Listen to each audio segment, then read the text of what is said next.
கால பூஜையில சிவபெருமான யாரெல்லாம் வணங்குறாங்கன்னு உங்களுக்கு தெரியுமா? முதல் கால பூஜை இரவு 7:30 மணிக்கு தொடங்கும். இந்த பூஜையில பிரம்மா சிவபெருமான வணங்குறாரு.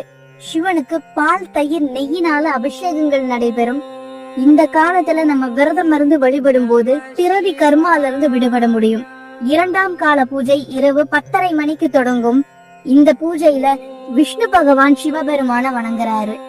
சிவபெருமானுக்கு பஞ்சாமிர்தத்தால் அபிஷேகமும் சந்தன காப்பும் சாற்றப்படும். இந்த காலத்துல நம்ம விரதம் இருந்து வழிபடும் போது தனதானிய சம்பத்துக்கள் சேரும்.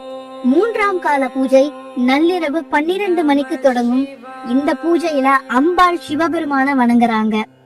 சிவபெருமானுக்கு தேன் அபிஷேகம் செய்து பச்சை கற்பூரம் வில்வத்தால அலங்காரங்கள் நடைபெறும். இந்த காலத்தை நம்ம லிங்கோத்பவ காலம்னு சொல்றோம். இந்த காலத்துல விரதம் இருந்து வழிபடும் போது தீய சக்திகள் நம்மை அண்டாம இருக்க சக்தியோட அருள் கிடைக்கும். நான்காம் கால பூஜை அதிகாலை 4:30 மணிக்கு தொடங்கும். இந்த பூஜையில 33 தேவர்களும் முனிவர்களும் ரிஷிகளும் பூதகணங்களும் மனிதர்களும் உலகத்தில் இருக்கும் அனைத்து ஜீவராசிகளும் சிவபெருமான பூஜிக்கிறதா கருதப்படுது. இந்த சிவராத்திரி அன்னைக்கு நாமும் விரதம் இருந்து வழிபட்டு சிவனோட